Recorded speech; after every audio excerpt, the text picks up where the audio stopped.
आसाम सरकारा जौगाखानाय आरो गोबांथार सुबुं अनजिमा थानाय मोनद' हारिनि एसटि होनायनि जायनाखि मोनसे प्रक्रिया बेखौ सिगांनिफ्राय जोङो बिरोध खालामबोबाय थादों जों अपोज खालामबोबाय थादों नाथाय थेवब्लाबो अख्रायैनो बिथांमोना गावसिनि राजखान्थियारि मोनसे लाबालाबनि आरो राजखान्थियारि मोनसे सार्थखौल' नायनानै मैया आसाम सरकारनिनो मन्त्रि आफादनि मन्त्रि सभानि केबिनेट मेलाव बिथांमोना बे मोनद' हारिनो एसटि होनाय जाथों होननानै बिथांमोना मैया थांखि लानाय जादों आरो मैया केबिनेटआव बिथांमोना थांखि लानायजों लोगोसे दिनै आसाम आयेन आफादाव बेखौ दिनै मा होनदों सरसा खालामनो थाखाय बिथांमोना मैया स्पिकारनि टेबोलाव बिथांमोना गथायदों स्पिकारा दिनै एसेम्ब्लियाव बेखौ माने लाबोहोगोन स्पिकारा लाबोहोखांनायनि उनाव गावसिनिनो सरकार गावसिनिनो मेजरिटि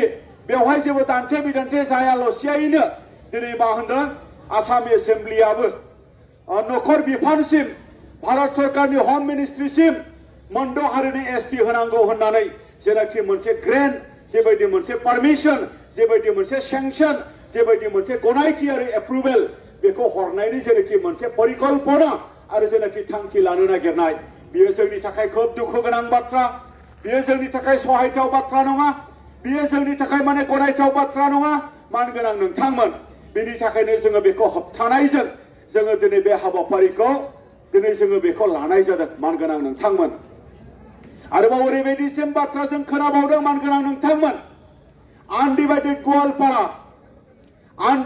गवालपारा होनोबा क'क्राझार चिरां बेखौ दाजाबनानै बङाइगाव आरो उत्तर सालमारा बेखौ लाफाजोबनानै बेवहाय थानाय जेसेबां राजबंशी दङ बिथांमोननोबो जों बायदि एसटिपि होनायनि जेनाखि मोनसे सिद्धान्त बेखौ लानो थाखाय आसाम सरकारा दिनै थागथियारि जादों जोङो बे खौरांखौ मोननाय लोगो लोगो मैया जोङो प्रेस मिट खालामदों मैया बे खौरांखौ मोननाय लोगो लोगो दिनैनि बे आन्दोलनखौ जोङो थांखि लानाय जादों आरो जोङो फोथायथाव सुलुंनिफ्राय मिथिनो मोनदों जे आसाम सरकारा बेखौ एसेम्ब्लियाव जेरैखि जाया पास खालामनानै बेखौ भारतनि नखर माने बिफानसिम बेखौ दैथाय हरगोन मैयानि फुङाव आसामनि गोबां माने गेदेर गोलाव आसामनि गोबां माने जेनाखि सरकाराव थानाय बिथांमोनजों दुलाराय बर' फरायसा आफादनि मानगोनां आफादगिरि बिथाङा मबाइल मेसेजजों लोगोसे फनजों रायलायनायजों लोगोसे बिथांमोना दान्थे बिदान्थे माने मैया खालामलायनाय जादों अब्लाबो बिथांमोना फावसियाखै नाथाय बिथांमोना बुंबाय थानो नागिरदों बुजायबाय थानो नागिरदों थाखानाय एसटि बिनि खहा खालामा हसियायै बिथांमोनखौ एसटि खालामगोन होननानै बिथांमोना बुंबाय थानो नागिरदों नाथाय बियो माब्लाबाबो सम्भब नङा थाखानाय एसटिनि खहा जाया हसियायै गुबुन हारिनि एसटि होनो हानाय बेबायदि जेबो फर्मुला गैया आरो जेराव आयेनाबो मानिया जेराव आयेनाबो एलाउ खालामा जेराव क्राइटेरियाबो एलाउ खालामा बेनि थाखायनो जोङो बे बाथ्राखौहाय जोङो दिनै अपोज खालामदों नाथाय दुखु गोनां बाथ्राया बेनोल' मैयानि दान्थे बिदान्थेनि गेजेराव आरो मैयानि केबिनेटनि गेजेराव मोनसे बाथ्राया ओंखारदों दुलाराय बर' फरायसा आफादा गोख्रोङैनो बेखौ अपोज खालामदों बे बाथ्राखौहाय मैया हादरनिनो रायजोनिनो जेनाखि चिफ मिनिस्टार बिथाङा मैया केबिनेट मेलाव बेखौ फोरमायदों होननानै जोङो मिथिदों नाथाय बेवहाय मोनसे बाथ्रायाबो बेरखांदों होननानै जोङो मिथिदों आनडिभाइडेड गवालपारा जिल्लानि जिखिनि राजबंशी बिथांमोननि एसटि होनायनि बेलायाव जितु क'क्राझार आरो चिरां नैबे जोंनि 6 सिडुल ओनसोला जितु गोग्लैयो बेखौ बिटिसि सरकारनि गाहाय मानव गेदेर हाग्रामा महिलारि बिथांजों कनसालटेसन खालामनायनि गेजेरजों बेखौ मावनाय जाथों होननानै मैया बिथांमोना सरसा खालामदों होननानै जों मिथिदों नाथाय जों दुलाराय बर' फरायसा आफादा ट्राइबेल संघआ बर' आफादफोरा दिनै माने सिसिट'आया जोङो गोख्रों खालामदों जोङो बेखौ जोङो स्टेन्ड होदों नाथाय गाबोन हाग्रामा महिलारि बिटिसिनिनो चिफ बिथांजों जुदि आसाम सरकारा कनसालटेसन खालामनायाव हाग्रामा महिलारि बिथाङा जेबो आपत्ति गैया मैया होननाय बायदि दाखालि होननाय बायदि समफोर होननाय बायदि मोनद' हारिनो एसटि होनायाव जेबो उसुबिदा गैया होननाय बायदि गाबोनबो जुदि होननाय जायोब्ला गमामायैनो बियो गोरलैयैनो बारलांगोन बेयो जोंनि थाखाय दुखु गोनां बाथ्रा बेयो जोंनि थाखाय अनफर्चुनेट बाथ्रा जादों। बेनि थाखायनो जोंनि आन्दोलना गोख्रोंनिफ्राय गोख्रोंसिन जानांगोन। बेनि थाखायनो जोंनि स्टेन्डआ गोख्रोंनिफ्राय गोख्रोंसिन जानांगोन। मानोना बे मोनद' हारिया गाबोन एसटि जानाय लोगो लोगो जोंनि गथ' गथाय जोंनि फंबाय बिनानावमोनहा दिनै स्कुलाव कलेजाव फरायदों, बिथांमोना गाबोन ग्रेजुवेट जागोन, बिथांमोना गाबोन मास्टार डिग्री पास जागोन, बिथांमोना गाबोन सरकारि साख्रि लानो गोनां जागोन। बिथांमोना साख्रि मोननाय नङा। बै एडभान्स आरो जौगाखानाय आरो सुबुं अनजिमा गोबां थानाय हारिया बे साख्रिखौबो सेगोन। रांखान्थियावबो बिथांमोना सेगोन। राजखान्थि डिसि इलेक्शननिफ्राय लानानै पन्चायत इलेक्शननिफ्राय लानानै टाउन कमिटिनि इलेक्शननिफ्राय लानानै जोंनि बिटिसि इलेक्शन आरो जोंनि नैबे रिजार्भ जेनाखि सिट बेवहाय बिथांमोना गासैबो बाहागो लानायनि बिथांमोना मोनथायखौ मोनगोन। दा बेखायनो बिथांमोना मोनथाय मोननाय माने जोंनि मोनथाया गोमानाय आरो जोंनि मोनथायखौ खोमानानै गावनि मोनथायखौ खोमानानै सोरबाया मानो सोरनोबा मोनथाय होनो नागिरदों बेखौ जों माब्लाबाबो गनायनो हाया आरो जोङो सहाय खालामनो हाया। बेनि थाखायनो सोमावसारनानै मोननाय जे 6 शिड्युल सोमावसारनानै मोननाय जेनाखि जोंनि बिटिसि बेखौ जोङो मालाबाबो जोङो बेखौ सेवहांगारजों जाहोनो हाया, बेखौ जोङो गोमालांहोनो हाया।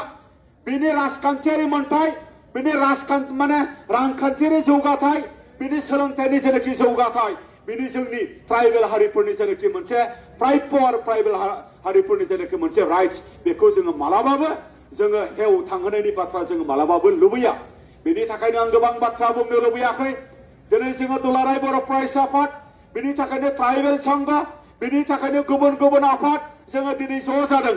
बेनि थाखायनो नोंथांमोनखौबो खावलायहरनाय जादों मानगोनां नोंथांमोन। दिनैनि बे जोंनि आन्दोलना सरकारनि हेंथायै लानाय बे आन्दोलन आरो बै मोनद' हारिखौ जोंहा जेबो बेवहाय सोंखारिनानै बुंनो थाखाय जोङो बेवहाय जों लुबैयाखै।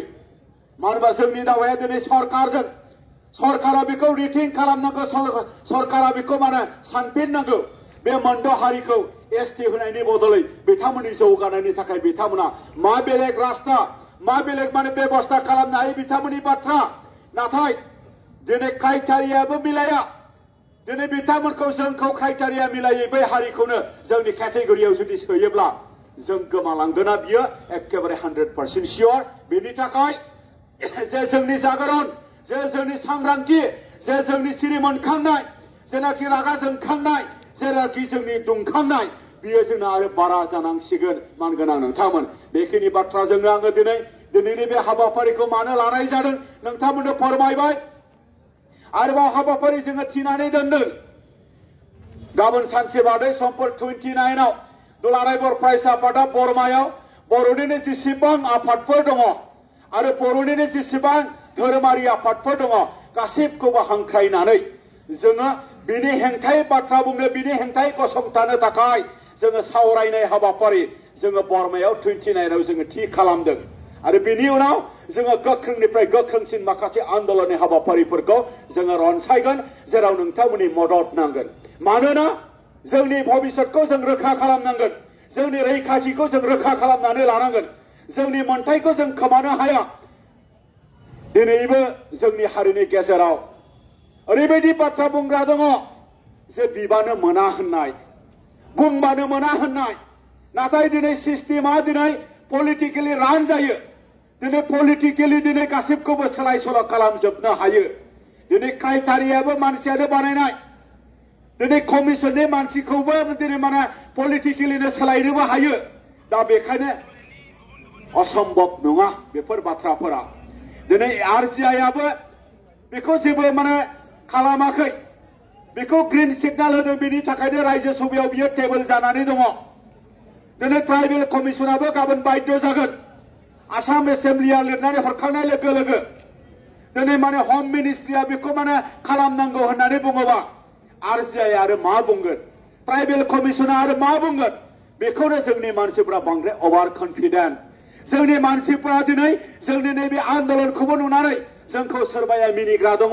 नाथाय बेयो जोंनि थाखाय दुखु गोनां बाथ्रा। दिनै मिनिनायनि सम गैया। दिनै सोरनिबा जानायाव जों आपत्ति खालामनांगौनि सम गैया होननानै बाथ्रा गैया।